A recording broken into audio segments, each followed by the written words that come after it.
T110e5 is a reincarnation of freedom itself, which has been at tier 6 for its entire time in the game. With a turret larger than 50% of the low tiers you will curb stomp, as well as a gun that obliterate most low mid tier tanks and has armor as thick as a redneck's skull. The T110e5 is more than capable of fucking over most tier 5 and tier 6 tanks. With a 850 horsepower engine grabbed straight from the most power mobility scooter using true oil, not that pussy diesel shit. Most people would assume that American heavy tanks would be slow as all hell, would be mistaken. Unlike the T-28, this tank sacrifices armor for the top speed of 21 miles per hour, that's 34 in the inferior units of measurement. With a reverse speed of 10 miles per hour, which is 16 inferior units of measurement. Looking at this mobility, it's pretty damn good for an American heavy tank.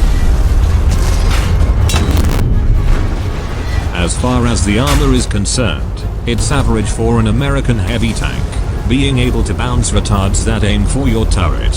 However, the middle of your hull crest is a weak spot, but to penetrate it you require 254mm of penetration.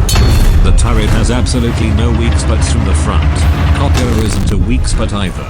However, most German top tier guns will have no problem by just mousing over you and penetrating your hull.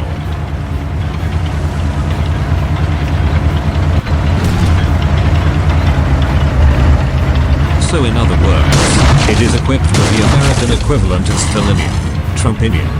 Having 254mm of armor on the hull, 204 on the turret, and 254 on the turret manplate.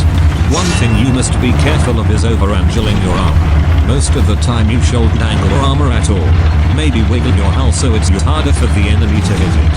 But angling is definitely, since your sides are considerably more thin. Speaking of firepower, the T110e5's gun is a 120mm communist liquefier, being one of the thickest guns in game. We got Chuck, we got Barney. Barney's about to meet his maker. Die, you commie fucker! Having a armor penetration of 254, being high enough to turn any tank into a puddle of metal while doing 480 average damage in the process. With this caliber being so big, it takes time for Johnny to load another round while eating McDonald's. The reload speed of this tank is as long as Trump's wall, being 19.5 seconds on a level 1 crew. The T110e5 has many playstyles, but most people just stick to 2 of them. In deathmatch games, your stereotypically large American health pool makes the T110e5 a brawler so good it makes Chuck Norris proud. With a gun so great as well as armor so thick, the T110e5 is best suited in deathmatch games, being able to soak up those filthy leopard shells from a mile away. However, the T110e5 in KOTH becomes a shitfest due to its hilariously long reload, being able to two-shot tier 6 and tier 5 tanks. The problem with this arises when it also takes them 2 shots to kill you. In KOTH you can either sit back and support your fellow retarded MBTS who charge in and get instantly swarmed by low tiers, or brawl it out with the enemy retarded MBTS, but keep in mind their reload is considerably faster than yours. So, overall, the T110e5 is a decently well-balanced American heavy with a great gun, thick armor, and decent mobility.